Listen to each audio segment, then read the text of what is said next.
दोस्तों, आज हम बात करेंगे bold and beautiful Zeenat Aman जी के बारे में।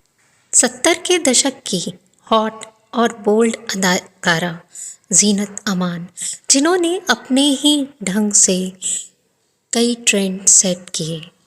सबसे ज़्यादा कमाने वाली अभिनेत्री थीं अपने समय की, जिनके साथ हर बड़े और नामी एक्टर ने काम किया और जिन्हें हर कोई अपनी फिल्म में लेना चाहता था।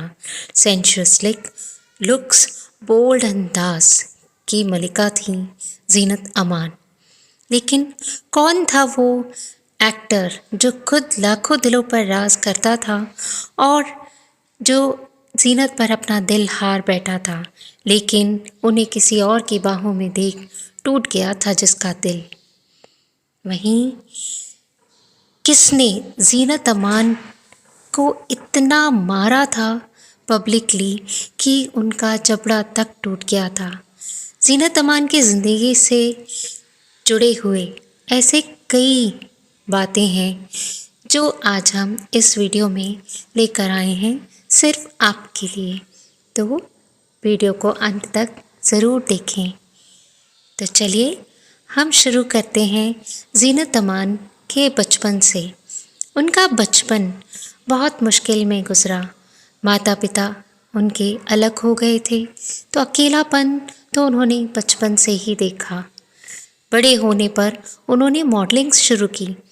बहुत खूबसूरत होने के कारण उन्हें अच्छे अच्छे ऑफ़र्स मिले, जिसके बाद वह मिस इंडिया बनी और बाद में मिस एशिया पैसिफिक भी बनी। इसके बाद जीनत ने रुख किया फिल्मों का। उन्होंने शुरुआत में कई फिल्मों में काम किया, लेकिन उनकी फिल्में फ्लॉप हो गईं। इससे उनका दिल टूट गया और उन्होंने फिल्म इंडस्ट्री छोड़ने का मन बना लिया। तब देवानंद उनके पास आए और उन्होंने कहा कि हरे रामा हरे कृष्णा यह फिल्म सुपर डुपर हिट होगी, बस तुम एक मौका खुद को दो और इस फिल्म को साइन करो। ये नहीं चली तो जो तुम्हारा मन करे वो करना। जीनत ने देवानंद की बात मानकर फिल्म को साइन किया और इस फिल्म ने सारे रिकॉर्ड ब्रेक कर दिए। सुपर हिट फिल्म रही। साथ ही जीनत को best actress in supporting role का अवार्ड भी मिला। इसके बाद जीनत के पास फिल्मों की लाइन लग गई। हर कोई जीनत को अपनी फिल्म में कास्ट करना चाहता था। इसी बीच जीनत की मुलाकात हुई राज कपूर से। राज कपूर जी उस वक्त सत्यम शिवम सुंदरम के प्रोजेक्ट पर काम कर रहे थे और वह अपनी हीरोइन रूपा के लिए किसी एक्ट्रेस की तलाश में थे। जब भी वो जीनत से मिलते, रूपा का जिक्र करते, जिसके बारे में सुनकर जीनत इतनी प्रभावित हुई कि वो खुद को रूपा की तरह देखने लगी। फिर अचानक एक दिन जीनत घाघरा चोली पहनकर किरदार रूपा की तरह तैयार होकर चेहरे पे टिश्यू पेपर से घाव बनाकर फिल्म सेट पर पहुंचती हैं और कहती हैं, राज कपूर साहब को बुलाओ, उनसे कहो उनसे मिलने रूपा आई है। राज कपूर जी जब बाहर आकर देखते हैं तो हैरान रह जाते हैं जीनत को रूपा के रूप में देखकर। वो तुरंत अपनी पत्नी को फ़ोन करके बुलाते हैं और कहते हैं, देखो इस लड़की ने क्या कमाल कर दिया। राज कपूर जी की पत्नी तुरंत शगुन का एक सोने का सिक्का जीनत अमान को देती हैं और उन्हें रूपा के रूप में सत्यम शिवम सुंदरम के लिए साइन कर लेती हैं। तो इस तरह जीनत अमान सत्यम शिवम सुंदरम में शशि कपूर की हीरोइन बनी। इस फिल्म में उनके अवतार को देखकर लोग मदहोश ही हो गए।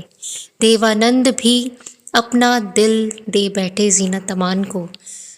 2 बच्चों के पिता होने के बावजूद, शादीशुदा होने के बावजूद भी देवानंद ने निर्णय लिया कि वो जीनत अमान से अपने दिल की बात कहकर ही रहेंगे और अपने प्यार का इजहार करेंगे। जब अपने प्यार का इजहार करने देवानंद जीनत अमान के पास पहुंचे तो उन्हें राज कपूर जी की बाहों में उनका दिल ही टूट गया और फिर वो उनके रास्ते से अलग हो गए। फिल्मों के साथ साथ जीनत अमान के अफेयर्स भी काफ़ी चर्चे में रहते थे। उस वक्त जीनत अमान और संजय खान के अफेयर ने काफ़ी सुर्खियां बटोरी थीं। जीनत से अफेयर के समय संजय खान शादीशुदा थे और उनके 4 बच्चे भी थे। दोनों ने फिल्म अब्दुल्ला के दौरान गुपचुप शादी भी रचा ली थी, लेकिन इनका ये रिश्ता बाद में नहीं चला और दोनों अलग हो गए थे, क्योंकि जब अब्दुल्ला की शूटिंग चल रही थी उसी बीच किसी एक सीन को रीशूट करने के लिए संजय खान का फ़ोन जीनत अमान के पास गया, लेकिन जीनत अपनी किसी और फिल्म की शूटिंग में बिज़ी थी, इसलिए वो उस वक्त संजय खान के पास नहीं आ पाई। संजय खान आग बबूला हो गए। शूट से फ्री होने के बाद जब जीनत संजय के पास पहुंची तो उन्होंने देखा कि वो किसी पार्टी में बिज़ी हैं, लेकिन जैसे ही उन्होंने जीनत को देखा वो गुस्से में बेकाबू हो गए।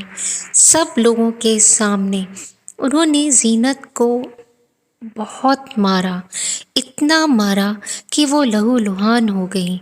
उनका जबड़ा तक हिल गया और उनकी आँख की रोशनी आज भी कम है।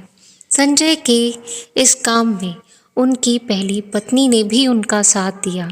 सब लोग खड़े थे, सब मौजूद थे, लेकिन कोई भी जीनत को बचाने नहीं आया। इसके बाद जीनत ने पुलिस में कंप्लेंट करने से मना कर दिया, क्योंकि वो उनसे बेहद मोहब्बत करती थी, लेकिन संजय खान की ज़िंदगी से दूर हो गई हमेशा के लिए। इसके बाद उनकी लाइफ में आए मजहर खान। एक इंटरव्यू में जीनत अमान ने खुद बताया था कि मजहर से वो प्यार नहीं करती थी, लेकिन उन्हें बच्चों की चाह थी, इसलिए उन्होंने मजहर से शादी की, पर ये रिश्ता भी ज़्यादा दिन नहीं चला। इस रिश्ते से जीनत को 2 बच्चे हुए, लेकिन यहाँ भी मारपीट से तंग आकर जीनत ने मजहर से अलग होने का फ़ैसला लिया, लेकिन तभी मजहर बहुत बीमार रहने लगे, उनका इलाज चलने लगा। जीनत ने ज़मीन आसमान एक कर दिया और अपना पूरा पत्नी धर्म निभाया कि मजहर की बहुत सेवा की ताकि वो जल्दी ठीक हो सकें। लेकिन शादी के 13 साल बाद जीनत की तमाम कोशिशों के बाद भी मजहर इस दुनिया में उन्हें अकेला छोड़कर चले गए। पर क़यामत तो तब आई जब मजहर के घर वालों ने जीनत को उनके अंतिम संस्कार में भी शामिल नहीं होने दिया कि तुम इसे छोड़कर चली गई थी, अब इनके अंतिम संस्कार में आने का तुम्हें कोई हक नहीं। टूट गई थी जीनत। इस तरह जीनत अमान की दोनों शादियों का अंजाम बहुत ही दुखद रहा। जीनत अमान हिंदी सिनेमा की दिग्गज अभिनेत्री रही हैं। 1970 में आई हंगामा के ज़रिए बॉलीवुड में उन्होंने डेब्यू किया। कहा जाता है कि जीनत ने आते ही हिंदी सिनेमा का पूरा ट्रेंड ही बदल कर रख दिया। उनका ड्रेसिंग सेंस और बोल्डनेस इंडस्ट्री में खूब चर्चा में रहे थे।